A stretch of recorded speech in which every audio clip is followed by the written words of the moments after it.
Året er 1823, og den tunge, fugtige luft i Virginia hænger over de endeløse rækker af tobaksplanter på Vance-plantagen. Dette rige var styret med jernhånd af en mand, Silas Vance. Han var ikke blot en godsejer, han var patriarken, dommeren og loven på sine jorder. Hans navn blev hvisket med en blanding af frygt og modvillig respekt blandt slaverne i markerne og tjenerne i det store hus. Silas, en mand i 50'erne med øjne så kolde som en vintermorgen, havde bygget sit imperium på andres sved og tårer. Hans primære mål i livet var at bevare sin families ære og status, en arv han betragtede som mere værdifuld end noget menneskeliv. Enhver, der udfordrede hans autoritet eller plettede hans omdømme, blev mødt med en nådesløs og eksemplarisk straf. På Vance-plantagen var der ingen plads til ulydighed, og slet ingen plads til tvivl om Herrens ord. Hans vilje var absolut, og konsekvenserne for at trodse den var velkendte for alle. Konflikten begyndte i hjertet af Silas Vances eget hjem.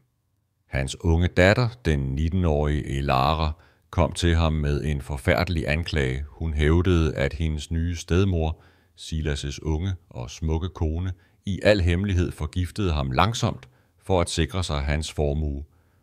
For enhver anden far ville en sådan påstand have ført til bekymring og undersøgelse, men for Silas Vance var det en utænkelig fornærmelse.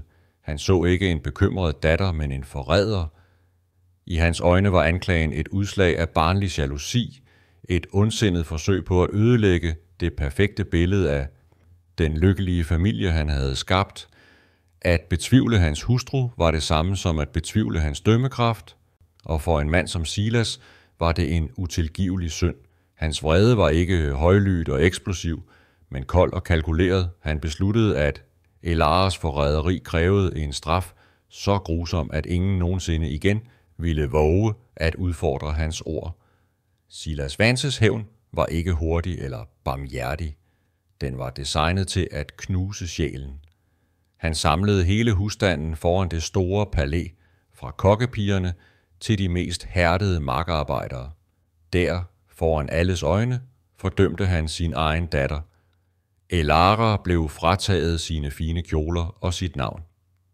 Med en stemme blottet for enhver følelse erklærede Silas, at hun, for at have handlet uden ære, nu skulle leve som en uden ære. Han kaldte 3 af sine slaver frem, den ældre og kloge Samuel, den unge og vrede Isak og den stille observatør Jakob. I en handling, der chokerede det selv de mest forhærdede tilskuere, overgav han Elara til disse 3 mænd. I de næste 6 måneder skulle hun være deres ejendom, bo i en afsidesliggende hytte og adlyde deres mindste vink.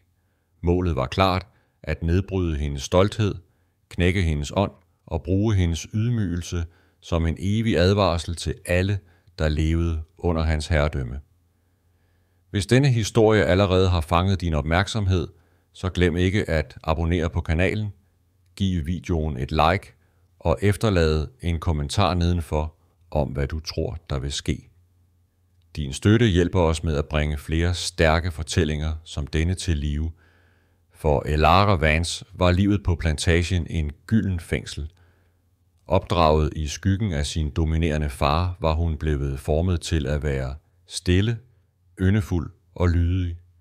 En perfekt brudgenstand for en fremtidig ægtemand af høj status. Men bag de nedslåede øjne og det beskedne smil gemte der sig en skarp observatør. Hun havde arvet sin afdøde mors intelligens og en stærk retfærdighedssans, som hun lærte at skjule for ikke at vække sin fars vrede. Hun tilbragte sine dage med at læse, brodere og overhøre de forretningssamtaler, der flød fra Silas' kontor, og hun forstod mere om plantagens drift, end nogen gav hende æren for. Hendes verden var lille og kontrolleret, men hendes sind var frit. Da hendes far giftede sig igen med en kvinde, der var knap ældre end hende selv, mærkede Elara en instinktiv mistillid. Hun så en kold ambition i sin stedmors øjne, som alle andre overså, og denne observation skulle snart forsegle hendes skæbne på den mest forfærdelige måde. Konflikten startede ikke med et skrig, men med en hvisken. Efter uger med at have observeret sin far blive gradvist svagere, blegere og mere irritabel efter hvert måltid, og efter at have set sin stedmor håndtere hans medicin med en mistænkelig omhu, samlede Elara alt sit mod. Hun ventede til Silas var alene på sit kontor, omgivet af sine regnskabsbøger og sin magt. Med skælvende stemme fremlagde hun sin frygt, ikke som en anklage, men som en bekymring. Hun fortalte ham om de små detaljer, hun havde bemærket, og bønfaldt ham om at være forsigtig. Men Silas hørte ikke sin datters kærlighed. Han hørte kun et angreb på sin dømmekraft, en plet på hans ære. At antyde, at han, Silas Vance, kunne blive narret af en ung kvinde, var en utilgivelig fornærmelse. Hans ansigt blev en maske af is, og den lille varme, der havde eksisteret mellem far og datter, forsvandt for evigt i det øjeblik. Silas' reaktion var øjeblikkelig og brutal, men ikke fysisk. Han straffede hende med tavshed.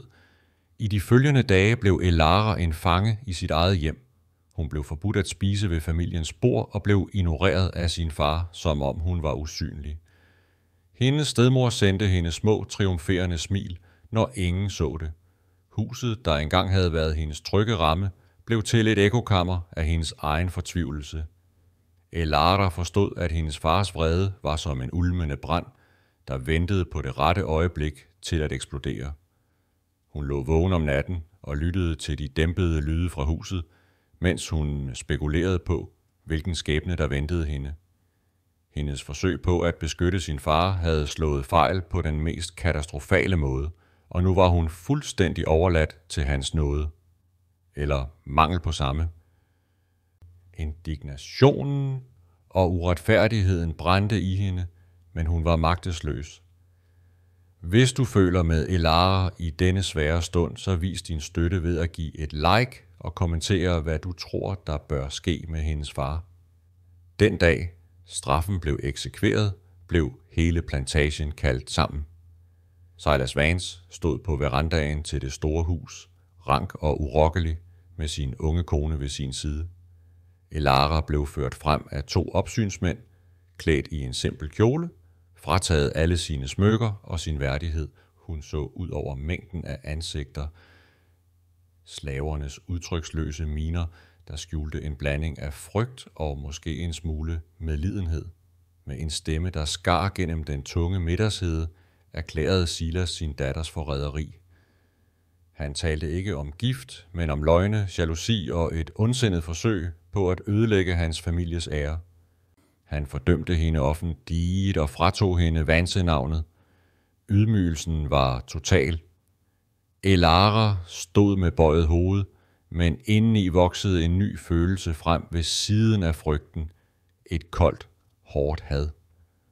Hun forstod nu, at hendes far ikke elskede hende, han ejede hende, og det han ejede, kunne han ødelægge efter forgodtbefindende. Så kom den endelige, utænkelige handling. Silas pegede på 3 mænd, der blev kaldt frem fra mængden, den ældre og respekterede Samuel, den unge og vrede Isak og den stille, læsende Jakob. Disse 3, sagde Silas med en stemme blottet for følelser, skulle være hendes herrer i de næste 6 måneder. Hun skulle bo med dem, arbejde for dem og adlyde dem som enhver anden ejendom. Et gisp løb gennem forsamlingen. Selv for en mand som Silas var dette en grusomhed uden fortilfælde. At overgive sin egen datter, sit eget kød og blod, til slaver var ikke bare en straf. Det var en udslettelse af hendes identitet. Elara så til på de 3 mænd, hvis ansigter var lige så chokeret som hendes eget. Hun blev skubbet frem mod dem, og i det øjeblik, hvor hendes gamle liv sluttede, og hendes nye, ukendte helvede begyndte, svor hun en stille ed for sig selv. Hendes far havde villet knække hendes ånd. I stedet havde han netop skabt et våben, han aldrig ville se komme. Hytten lå i udkanten af plantagen, skjult af cypresser og tung hængende mos. Den var knap mere end et skur bygget af råt tømmer med sprækker, hvor vinden og nattekulden sivede ind. Lugten af fugtig jord, røg og sved ramte Elara som en mur, da hun blev skubbet indenfor. Det var en verden, hun kun havde set på afstand, en verden af fattigdom og slid. Indenfor var der næsten mørkt, kun oplyst af en lille flakkende olielampe, der kastede lange dansende skygger på væggene. Samuel, Isak og Jakob fulgte efter hende i tavshed. Deres tilstedeværelse fyldte det lille rum, og spændingen var til at tage og føle på. Ingen sagde et ord. Elara stod midt på jordgulvet, skælvende, ikke kun af frygt, men af den chokerede erkendelse af, hvor dybt hun var faldet. Hendes tidligere liv med silkekjoler og fine møbler føltes som en drøm, en historie om en anden person. Her i denne hytte var hun intet. Hun var ejendom, overladt til 3 mænd, hvis tanker hun ikke kunne læse, og hvis intentioner var et mørkt, ukendt landskab. Den første nat var et vågent mareridt. Elara krøb sammen i et hjørne på et tyndt tæppe af halm, så langt væk fra de 3 mænd som muligt. Hun lukkede ikke et øje. Hver en lyd, hver en bevægelse sendte en bølge af iskold frygt gennem hende. Hun lyttede til mændenes rolige vejrtrækning, mens de sov, og spekulerede på, hvad morgendagen ville bringe. De havde ikke rørt hende, ikke engang talt til hende, men deres tavshed var næsten værre end trusler. Det var en tavshed, der rummede en uudtalt magt. De var hendes herrer nu. Den tanke var så absurd, så forfærdelig, at hendes sind nægtede at acceptere den. Samuel lå tættest på døren som en vogter. Isak vendte og drejede sig i søvne, som om han kæmpede en indre kamp. Jakob lå helt stille, hans ansigt skjult i skyggerne. For Elara var de ikke individer. De var symboler på hendes fars grusomhed, instrumenter for hendes ødelæggelse. Hun følte sig som et dyr fanget i en fælde, der ventede på jægerens næste træk. Ved daggry blev Elara brutalt vækket af virkeligheden. Samuel pegede på en spand og en klud og gav hende sin første ordre med en kort, umisforståelig gestus. Hun skulle hente vand og gøre rent. Hendes krop, der var vant til et liv i hvile, protesterede ved hvert skridt. Den tunge træspand skar ind i hendes bløde hænder, og det kolde vand fik hendes fingre til at blive følelsesløse. Senere blev hun sat til at luge i en lille køkkenhave bag hytten. Solen brændte hendes ubeskyttede hud, og den hårde, tørre jord rev hendes negle og efterlod hendes hænder blodige og ømme. Hun arbejdede langsomt og klodsede, og hun kunne mærke Isaks utålmodige blik i ryggen. Ydmygelsen brændte i hende, stærkere end smerten i hendes krop. Hver opgave var en påmindelse om hendes nye status. Hun var ikke længere Elara Vance, godsejerens datter. Hun var en slave, reduceret til de mest basale og nedværdigende opgaver. Hendes stolthed var det sidste, hun havde tilbage, og hun kunne mærke, hvordan den langsomt blev slidt ned for hver låns jord, hun vendte. For Samuel, Isak og Jakob var situationen en farlig balancegang. De var blevet givet en umulig opgave af en mand, der ikke tålte modstand. At adlyde Silas betød at deltage i en grusomhed, der stred mod deres egen menneskelighed. At nægte ville betyde pisk eller endnu værre. Samuel, med sine mange år på plantagen, forstod faren bedre end nogen anden. Han vidste, at Silas øjne var overalt, og at denne straf var en test. Han valgte at handle med en kold, distanceret autoritet, der hverken viste medlidenhed eller ondskab. Isak derimod var fyldt med en sydende vrede. Han havde Silas og hele det system, han repræsenterede. At blive tvunget til at være fangevogter for godsejerens datter føltes som en bitter ironi. Hans vrede var rettet mod faderen, men den spildte over på Elara, som han så som et symbol på alt det, han foragtede. Jakob forblev tavs. Han observerede, lyttede og holdt sine tanker for sig selv. Han så ikke en fjende i Elara, men et offer, ligesom dem selv, fanget i den samme mands spind. Efter flere dages udmattende arbejde og næsten total tavshed skete der noget uventet. Mens Elara forsøgte at binde en klud om sine blødende hænder, lavede Jakob et lille stykke rent lige ned ved siden af hende, da han gik forbi. Han sagde intet, så ikke engang på hende, men handlingen var umiskendelig. Det var ikke en ordre eller en trussel. Det var en gestus af medmenneskelighed.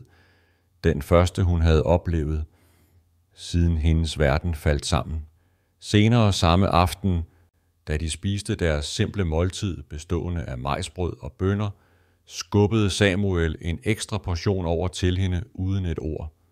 Det var små, næsten usynlige sprækker i den mur af frygt og had, der omgav hende. De var ikke tegn på venskab, men de var bevis på, at disse mænd ikke var de monstre, hendes far havde ønsket, de skulle være.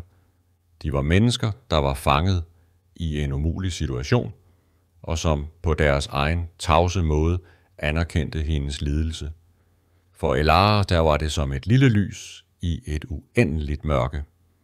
Hvis du tror, at disse små tegn på medmenneskelighed kan være starten på noget større, så vis din støtte ved at give videoen et like og skriv i kommentarfeltet, hvad du håber, der vil ske med Elara og de 3 mænd.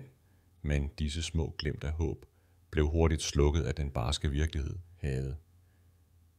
Ugerne smeltede sammen til en sløret tåge af endeløst slid, smerte og udmattelse.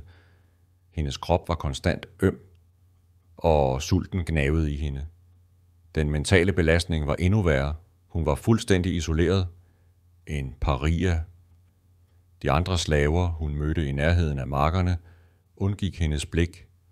Nogle så på hende med foragt, andre med en frygtsom medlidenhed, men ingen turde tale med hende. Hun var et levende bevis på Silas Vances nådesløse magt, en advarsel til alle.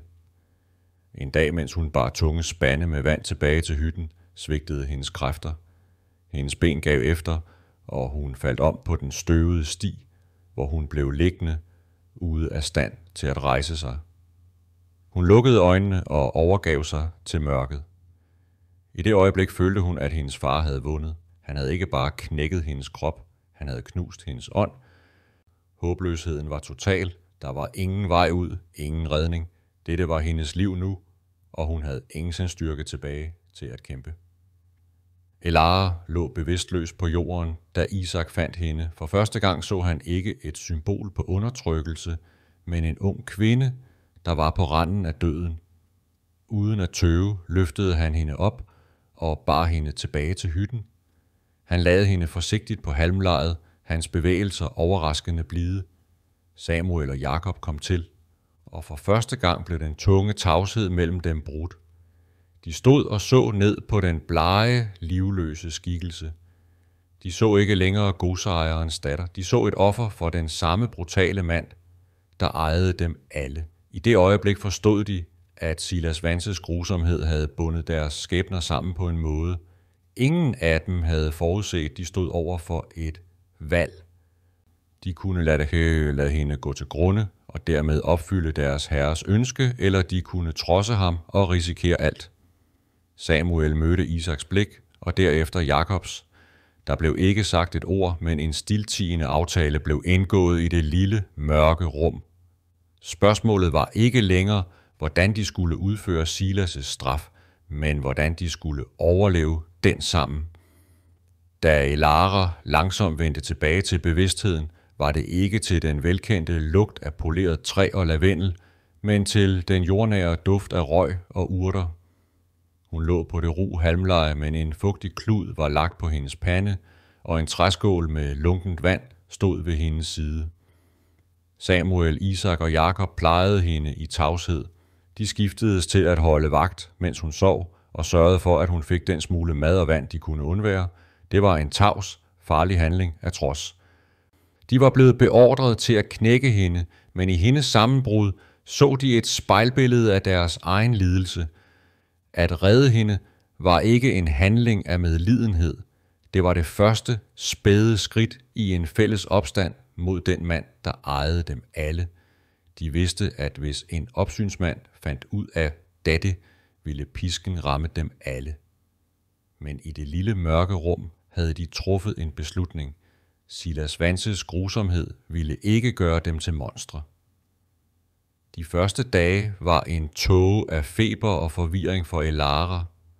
Hun vågnede og faldt i søvn igen, og hver gang hun åbnede øjnene, så hun et af de 3 ansigter, der i stilhed vågede over hende.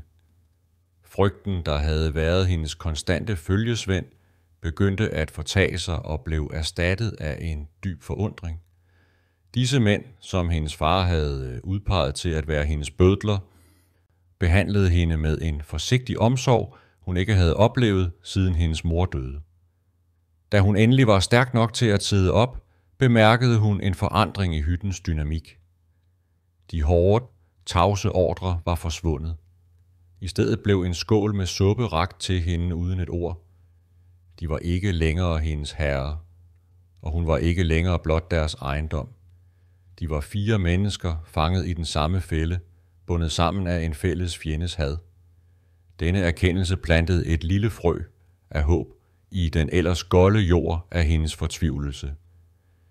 Det var Samuel, der brød den ugelange tavshed, ikke med en ordre, men med et spørgsmål. Hans stemme var lav og ru, men den bar ingen trussel. Din far, sagde han og så direkte på hende, han forventer, at du kommer krybende tilbage. Knækket, er det, hvad du vil give ham? Spørgsmålet hang i luften, tungt af uudtalte muligheder. For første gang så Elara ikke en slave, men en strateg. Hun rystede langsomt på hovedet. Den aften delte de deres simple måltid som ligeværdige. Isak, der altid havde set på hende med en blanding af vrede og foragt, skubbede et stykke majsbrød over mod hende. Jakob sad som sædvanligt tavs, men hans øjne forlod hende ikke. De studerede hende, som om de forsøgte at læse en bog skrevet på et fremmed sprog.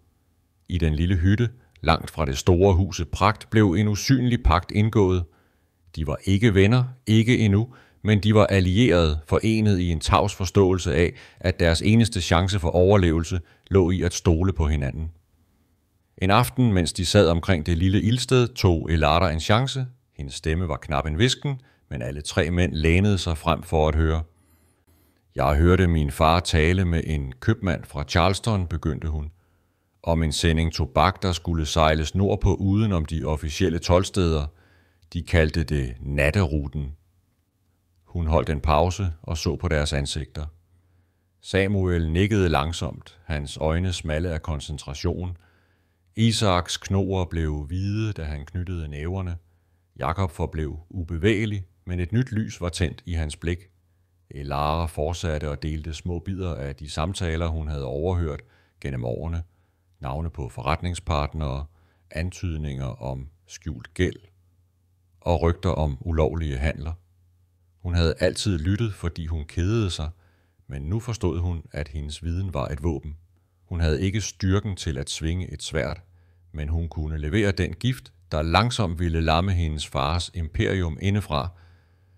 Samuel forstod straks værdien af Elaras viden, men han vidste også, at løse erindringer ikke var nok. De havde brug for beviser, noget håndgribeligt. Han vendte sig mod Jakob, der havde siddet tavs og lyttet. Jakob, sagde Samuel med en vægt, der fik Elara til at se nysgerrigt på den stille mand. Vis hende det. Tøvende rejste Jakob sig og gik hen til sit halmleje. Fra en løs planke i gulvet trak han en lille slidt bog og et stykke kul frem.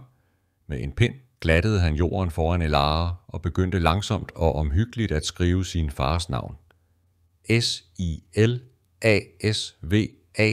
Silasvance.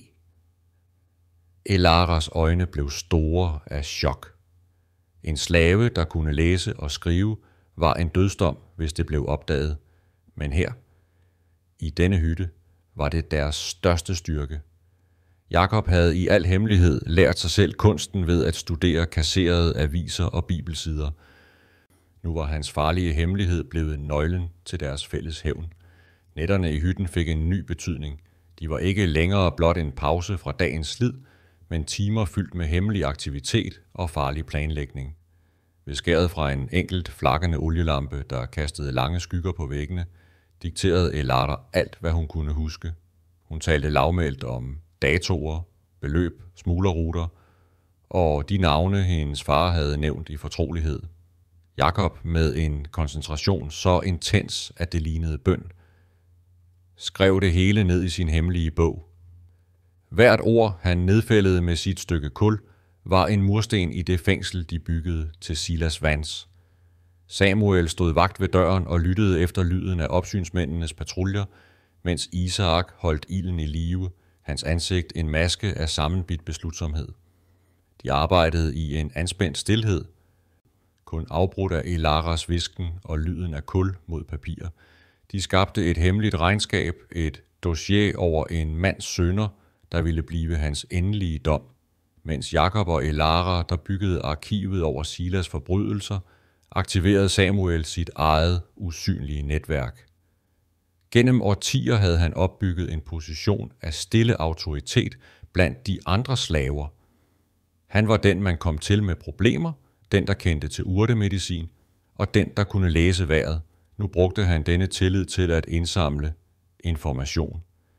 Et hvisket ord ved vandpumpen, et kodet signal under arbejdet i marken, en observation fra en staldknægt. Langsomt, men sikkert samlede han et puslespil af plantagens daglige drift. Han lærte om vagtskifter, om hvornår opsynsmændene var fulde, og om hvilke lagerbygninger, der var dårligst bevogtet. Han bekræftede de navne, Elara havde givet ham, og fandt ud af, hvornår de lyssky forretningspartnere plejede at ankomme. Samuels viden om mennesker og plantagens rytme forvandlede Elaras erindringer til en brugbar strategisk køreplan for ødelæggelse. Isaks indestængte vrede fandt endelig et formål, der var mere potent end had. Under Samuels kyndige vejledning blev han gruppens instrument i marken. Hans opgave var at udføre små, præcise sabotagehandlinger, der var umulige at spore tilbage til ham. Det var ikke store, dramatiske handlinger, men en langsom nedbrydning af systemet. En økse, der tilfældigvis knækkede på et kritisk tidspunkt under rydningen af et nyt stykke land og forsinkede arbejdet med flere dage. Dage. Et hegn, der på mystisk vis gav efter, så en flok kvæg slap løs og trampede en ung tobaksmark ned. Et vognhjul, der sad urokkeligt fast i mudderet på en vigtig transportdag, fordi en strategisk placeret sten havde kilet sig fast. Hver hændelse blev afskrevet som uheld eller Guds vilje, men samlet set begyndte de at tære på Silas Vances profit og hans ry som en mand, der havde fuld kontrol. Isak udførte hver opgave med en kold, metodisk præcision, og for hver vellykket handling voksede hans selvtillid. De 6 måneders straf var næsten gået, men den person, der nu boede i hytten, var ikke længere Elara Vance. Den skrøbelige, bange pige, det var forsvundet, og i hendes sted stod en kvinde. Hendes hænder var hårde og arret af arbejde, hendes hud var mørknet af solen, og hendes fine kjoler var erstattet af en simpel, slidt kjoledragt. Men forvandlingen var dybere end det ydre. Hendes øjne, der engang var nedslået og usikre, var nu skarpe, opmærksomme og blottet for frygt. Hun bevægede sig med en ny, målrettet selvsikkerhed, og hun talte ikke længere med en undskyldende tone, men med en rolig autoritet. Den ydmygelse, hendes far havde påført hende, var blevet smeltet om i lidelsens ild og smedet til et ubrydeligt våben af stål. Hun var ikke længere et offer, der ventede på sin skæbne. Hun var en strateg, der tålmodigt ventede på det perfekte øjeblik til at sætte sit angreb ind. Hendes far havde villet knække hende, men i stedet havde han skabt sin egen undergang. De 6 måneder var næsten omme, og tiden var ved at løbe ud. I hytten var Jakobs hemmelige bog blevet til et frygtindgydende våben, fyldt med beviser på Silas Vances ulovlige handler, smugleri og skjulte gæld. De havde motivet, og de havde beviserne, men de manglede det afgørende element. Det perfekte tidspunkt at slå til. Samuel vidste, at et forhastet træk ville ende i katastrofe for dem alle. De havde brug for at ramme Silas, hvor det gjorde mest ondt. Hans stolthed og hans pengepunkt, og det skulle ske foran vidner, der var vigtige nok til at sikre, at han ikke kunne dække over det. Elara huskede svagt samtalerne om en stor, afgørende aftale med en gruppe købmænd fra nordstaterne. Denne aftale var nøglen til plantagens fremtidige velstand. Hvis de kunne sabotere den og afsløre Silas bedrag på samme tid, ville hans fald være totalt og uundgåeligt. Men for at gøre det, havde de brug for at kende den præcise dato og det præcise tidspunkt for mødet. Samuel med sin dybe forståelse for sin herres sind udtænkte en dristig plan. Silas' største svaghed var hans arrogance. Han måtte tro, at han havde vundet fuldstændigt. Han måtte se sin datter som en knækket, underdanig skabning, der havde lært sin lektie. Planen var, at Elara skulle spille rollen som det slagne offer. Hun skulle frivilligt søge den mest ydmygende opgave, hun kunne forestille sig. At luge ukrudt i blomsterbedene lige uden for sin fars kontorvindue i det store hus. Det ville være den ultimative bekræftelse for Silas. At se sin engang så stolte datter kravle i snavset under hans vindue ville give ham en pervers tilfredsstillelse og fjerne enhver mistanke. For ham ville hun ikke være en trussel, men et levende trofæ for hans magt. Isak var imod planen, da han frygtede for hendes sikkerhed, men Elara forstod strategien. Hun var klar til at iføre sig masken som et offer en sidste gang for at sikre, at hendes far ville blive den, der i sidste ende faldt på knæ. Elara spillede sin rolle til perfektion. Næste morgen opsøgte hun en af de ledende opsynsmænd, en mand kendt for sin brutalitet. Med nedslåede øjne, en skælvende stemme og et udseende, der udstrålede total udmattelse, bad hun ikke om noget, men om en simpel opgave tættere på huset, så hun kunne undgå de lange gåture til markerne. Hendes krop var for svag, forklarede hun. Opsynsmanden grinede hånligt, men rapporterede den usædvanlige anmodning videre til Silas Vance. Som Samuel havde forudsagt, svulmede Silas af stolthed. Hans metode havde virket. Han havde ikke blot knækket hendes krop, men også hendes vilje. Han gav sin tilladelse med et koldt smil og befalede, at hun skulle sættes til at arbejde i haven foran hans kontor. Han ønskede at kunne kigge ud af vinduet og nyde synet af sin endelige sejr. En konstant påmindelse om konsekvenserne af at trodse ham. Han så ikke en strategisk manøvre, han så kun en ødelagt pige, og hans egen blindhed var ved at blive hans farligste fjende. I de følgende dage blev haven Elaras lyttepost. Med bøjet ryg og et tomt blik pillede hun ukrudt fra jorden, mens hendes ører var spidset til det yderste. Hun var så tæt på, at hun kunne høre de dæmpede lyde fra sin fars kontor, når vinduet stod på klem i varmen. Hun hørte lyden af glas, der blev sat på træbordet, sin stedmors falske latter og sin fars dybe, kommanderende stemme. Hun lignede en skygge, en del af landskabet, og ingen tog notits af hende. Hun arbejdede langsomt, metodisk og ventede tålmodigt. Endelig, efter flere dages anspændt venten, hørte hun det. Hendes far talte højt med en forretningspartner og bekræftede det endelige møde med købmændene fra Boston. Næste tirsdag ved middagstid, sagde hans stemme, klar og tydelig. Sørg for, at alt er klar. Denne aftale vil sikre Vance-navnets fremtidige generationer. Elaras hjerte hamrede i brystet, men hendes ansigt forblev udtryksløst. Hun havde, hvad de havde brug for. Spillet var i gang. Den aften i hytten blev informationen overleveret med en stille hvisken. Tirsdag ved middagstid, det var om mindre end en uge. En ny energi, det fyldte det lille rum. Nu handlede det ikke længere kun om at samle beviser, men om at koordinere et angreb. Samuel aktiverede sit netværk. Gennem kodede beskeder, der blev givet videre af en kokkepige, en staldknægt og en markarbejder, blev de sidste instruktioner spredt. Hver person havde en lille, men afgørende rolle at spille. Nogen skulle sørge for, at en bestemt port blev efterladt ulåst. En anden skulle sikre, at den mest brutale opsynsmand blev kaldt til den fjerneste del af plantagen for at håndtere et opdigtet problem. Planen var som et fint urværk, hvor hvert tandhjul skulle gribe ind i det næste på det helt rigtige tidspunkt. Silas Vance troede, han styrede et rige af underdanige slaver. I virkeligheden var han omgivet af en stille hær, der ventede på signalet til at vælte ham. Mens Samuel organiserede menneskene, forberedte Isak den nødvendige kaos.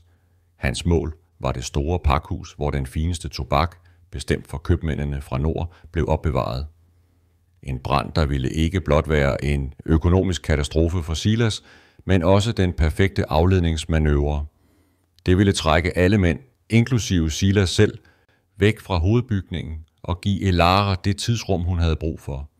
Isak brugte nætterne på at snige sig tæt på pakhuset, studere vagternes ruter og identificere det svageste punkt. Han samlede tørt mos og en lille flaske med lampeolie, som han skjulte i nærheden. Hans vrede var ikke længere en ukontrolleret brand, men en kold, skarp flamme, fokuseret på et enkelt mål. Han følte ingen frygt, kun en isnændende beslutsomhed. Denne handling ville ikke kun være sabotage, det ville være gengældelse for et helt liv i lænker, en gnist, der skulle antænde et bål af retfærdighed. Den sidste nat før angrebet var luften i hytten tyk af en anspændt stilhed. Ingen sov. De sad sammen i mørket, kun oplyst af gløderne fra det døende ildsted. Elara så på ansigterne omkring sig, Samuels rynkede pande, der bar på årtiers visdom og lidelse, Isaks sammenbidte kæber, der vibrerede af undertrykt energi, og Jakobs rolige, observerende øjne, der rummede en viden, der var farligere end noget våben. De var blevet en usandsynlig familie, smedet sammen i den samme ild, som skulle have fortæret dem. De delte et stykke tørt majsbrød, et sidste tavst ritual, der besejlede deres pagt. Udenfor var plantagen stille. I det store hus sov Silas Vance trygt i sin seng, overbevist om sin egen uovervindelighed og lykkeligt uvidende om, at de mennesker, han havde forsøgt at knuse, nu stod klar til at rive hele hans verden fra hinanden ved daggry. Retfærdighedens time var nær. Tirsdag morgen ankom vognen med købmændene fra Boston præcis som forventet. Luften var tyk af en anspændt forventning, der var lige så tung som den fugtige hede i Virginia. Silas Vance mødte dem på verandaen, klædt i sit fineste tøj, med et smil, der var lige så poleret som sølvet på hans spisebord. Han udstrålede magt og succes, en mand på toppen af sit imperium, klar til at underskrive den aftale, der skulle sikre hans eftermæle, mens han førte sine gæster ind på sit kontor, hvor papirer og dyr cognac ventede, så ingen den stille figur, der lugede ukrudt i haven. Ingen lagde mærke til, hvordan Elaras øjne fulgte vognen, eller hvordan hun, da den var ude af syne, vendte sit blik mod den fjerne ende af plantagen. Der, knap synlig mellem træerne, så hun et hvidt klæde blive hængt på en tørresnor, det aftalte signal. I det øjeblik vidste hun, at Isak var på vej mod pakhuset. Spillets sidste træk var sat i gang, og der var ingen vej tilbage for nogen af dem. 20 minutter senere flængede et skrig den rolige middagsstemning, efterfulgt af lyden af en alarmklokke, der blev slået i panik. En tyk, sort røg begyndte at vælte op fra det store tobakspakhus ved floden, det pakhus, hvor de fineste og mest værdifulde baller lå opbevaret, klar til at blive vist frem for købmændene. Kaos brød ud. Opsynsmænd råbte ordre, slaver løb med spande, og lyden af ildens knitren blandede sig med de paniske råb. Inde på kontoret sprang Silas Vance op fra sin stol, hans ansigt forvrænget af vantro og raseri. Hans vigtigste aktiv, selve hjertet af den aftale, han var ved at indgå, stod i flammer. Uden at tøve stormede han ud af huset med sine mænd i hælene, fuldstændig opslugt af katastrofen. Han efterlod de forvirrede og chokerede købmænd alene på sit kontor, mens hans imperium symbolsk brændte for øjnene af ham. Afledningsmanøvren havde virket til perfektion. Hele plantagens opmærksomhed var rettet mod ilden, og vejen til det store hus lå nu åben og ubevogtet. Mens alle løb mod ilden, rejste Elara sig langsomt fra jorden. Hun børstede snavset af sin simple kjole og begyndte at gå mod hovedbygningens veranda med rolige, målrettede skridt. Hun var ikke længere en skræmt pige, der krøb i skyggerne. Hun var en general, der inspicerede slagmarken. Hun gik op ad de trapper, hun engang var blevet smidt ned fra, og trådte ind i den kølige, stille forhal. Huset, der havde været hendes fængsel, føltes nu som fremmed territorium, som hun var ved at erobre. Hvert et knirk fra gulvbrædderne var som et ekko af hendes tidligere liv, men hun følte ingen nostalgi, kun en isnende beslutsomhed. Hun kunne høre de forvirrede stemmer fra købmændene inde fra sin fars kontor. Uden at tøve gik hun hen til den massive trædør, lagde sin arrede hånd på det kolde messinghåndtag og åbnede den. I det øjeblik trådte hun ikke bare ind i et rum, hun trådte ind i sin egen skæbne for at afslutte det, hun havde startet. Da Elara trådte ind på kontoret, blev samtalerne øjeblikkeligt afbrudt. De 3 velklædte købmænd fra nord stirrede på hende med en blanding af forvirring og foragt. Hvem var denne beskidte kvinde i en slaves tøj, der vågede at forstyrre dem? Før de nåede at sige noget, vendte Silas Vance tilbage, hans ansigt sort af sod og raseri over branden. Da han så sin datter stå midt i rummet, forvandlede hans vrede sig til et rent koldt had. Hvad laver du her? Hvæsede han, hans stemme lav og farlig. Gå ud! Du har ingen ret til at være i dette hus. For ham var hendes tilstedeværelse den ultimative ydmygelse foran disse vigtige mænd. Hun var beviset på en intern konflikt, en plet på hans perfekte facade. Han tog et skridt frem for at gribe fat i hende og smide hende ud korporligt, overbevist om, at hun var kommet for at tikke om noget i et øjebliks vanvid. Han så stadig kun den knækkede pige, han troede, han havde skabt. Elara rykkede sig ikke. Hun så ikke på sin far med frygt, men med en ro, der var mere skræmmende end noget skrig. Jeg er ikke kommet for at tale om min straf, sagde hun med en klar og fast stemme, der fik alle i rummet til at lytte. Jeg er kommet for at tale om din. Hun tog et skridt hen mod det polerede skrivebord og lagde Jakobs slidte, hemmelige bog oven på de officielle kontrakter. Disse herrer er kommet for at handle med en ærlig mand, men det, far, er ikke en ærlig mand. De er en tyv og en smugler. Silas stirrede vantro på bogen og så på sin datter, som om hun havde mistet forstanden. Men Elara fortsatte ufortrødent og åbnede bogen. Her, sagde hun og pegede på Jakobs sirlige skrift, her er optegnelserne over deres ulovlige salg, deres skjulte gæld og de navne på de mænd, de har bestukket. Det er ikke min stedmors forræderi, der burde bekymre dem. Det er deres eget. Købmændene lænede sig frem, deres nysgerrighed vakt. En af dem tog bogen og begyndte at bladre i den. Hans øjenbryn røg i vejret, da han genkendte navne på skibe og havne, der var berygtede for smugleri. Siderne var fyldt med datoer, beløb og detaljer, der malede et billede af et forretningsimperium bygget på bedrag. Silas Vances ansigt skiftede fra raseri til kridhvid panik. Det er løgne, et barns fantasier, stammede han, men hans stemme manglede overbevisning. Beviserne lå foran ham, nedskrevet af en hånd, han aldrig havde anset for at være i stand til andet end at plukke tobak. Røgen fra pakhuset udenfor sivede nu ind af det åbne vindue, og lugten af brand blandede sig med lugten af nederlag. De mænd, han havde forsøgt at imponere, så nu på ham med foragt.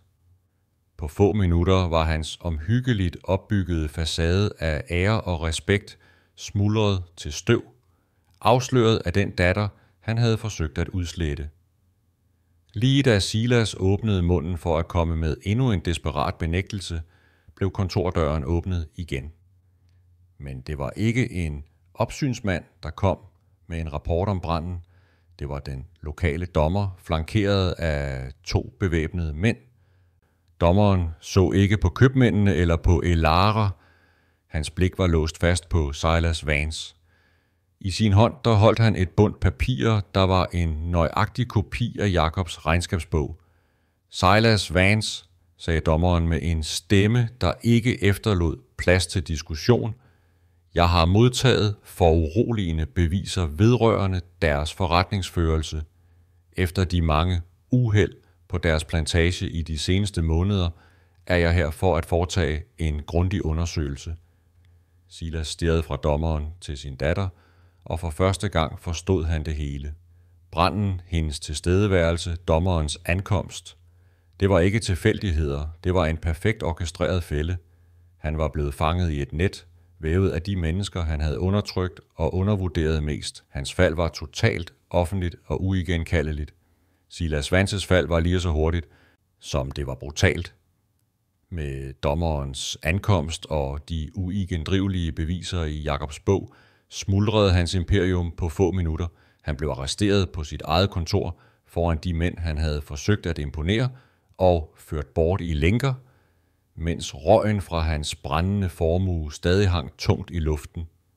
hans unge kone, den egentlige årsag til Elaras oprindelige advarsel, forsvandt sporløst i kaoset med de smykker, hun kunne bære, og blev aldrig set igen. Vance Plantation, et symbol på magt og undertrykkelse, blev konfiskeret af staten for at dække den enorme gæld, Silas havde skjult.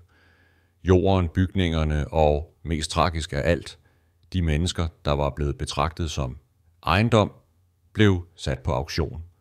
For verden var det afslutningen på en æra for Vance-familien, men for de 4 mennesker, der havde orkestreret faldet fra en simpel hytte, var det kun begyndelsen på et nyt kapitel, der skulle skrives med blæk af frihed og retfærdighed. Elara handlede hurtigt. Ved hjælp af en gammel familieretsadvokat, der havde kendt hendes mor, sikrede hun sig den beskedne, men betydningsfulde arv, hendes mor havde efterladt hende. Det var ikke en stor formue, men det var nok. I stedet for at bruge pengene på at genopbygge et liv i luksus, brugte hun hver en cent på at opfylde det løfte, der var blevet givet i stilhed i hytten. Hun deltog i den auktion, der skulle splitte hendes fars ejendom, ikke for at købe jord, men for at købe liv. Med et hjerte, der bankede af både sorg og triumf, afgav hun bud på 3 mænd, Samuel og Isak og Jakob. Da hammerslaget faldt, og hun modtog deres frihedsbrev, var det ikke en handel, men en befrielse. Hun gav dem papirerne sammen med en pose penge, der var stor nok til at sikre deres rejse mod nord til et liv, hvor de ikke længere var nogens ejendom, men deres egne mænd. Deres afsked var uden store ord, men i deres blikke lå en dyb, uudslettelig anerkendelse af den pagt, de havde indgået. Mens hendes 3 allierede begyndte deres lange rejse mod et nyt liv, pakkede Elara selv en enkelt kuffert. Hun vendte ryggen til Virginia og sydstaterne for altid, uden at se sig tilbage. Hun rejste mod nord, ikke for at finde fred, men for at finde en ny form for kamp. Den skrøbelige pige, der engang havde frygtet sin fars skygge, var blevet en kvinde med en stemme af stål. Hun opsøgte abolitionistbevægelsen, de mænd og kvinder, der kæmpede for at afskaffe slaveriet. Hendes historie blev hendes stærkeste våben. Hun fortalte ikke om gift og jalousi, men om et system så korrupt, at det kunne få en far til at ofre sit eget barn for at bevare sin ære. Hun talte om Samuel, Isak og Jakob ikke som ofre, men som de sande arkitekter bag en tyrans fald. Hendes vidnesbyrd, leveret med en rolig intensitet, rystede tilhørende og gav et ansigt til den umenneskelighed, mange kun kendte fra bøger. Hvis denne historie om retfærdighed og mod har rørt dig, så glem ikke at abonnere, give et like og dele dine tanker i kommentarerne. Historien om Vance Plantation blev en stille legende, der blev hvisket fra hytte til hytte i Virginias tobaksmarker. Det var ikke en historie om en hvid kvindes hævn, men en fortælling om, hvordan de mest undertrykte kunne finde styrke i sammenhold. Det var historien om den gamle, kloge mand, den unge, vrede mand og den stille, skrivende mand, der sammen med en forstødt datter væltede et imperium indefra. Den blev et symbol på, at sand magt ikke ligger i pisken eller ejerskabet, men i viden, mod og den ukuelige menneskelige vilje til at være fri. Elaras fars største fejl var ikke hans grusomhed, men hans arrogance. Han troede, at han kom op til, han kunne knække mennesker ved at ydmyge dem, men han forstod aldrig, at når man tager alt fra et menneske, fjerner man også deres frygt.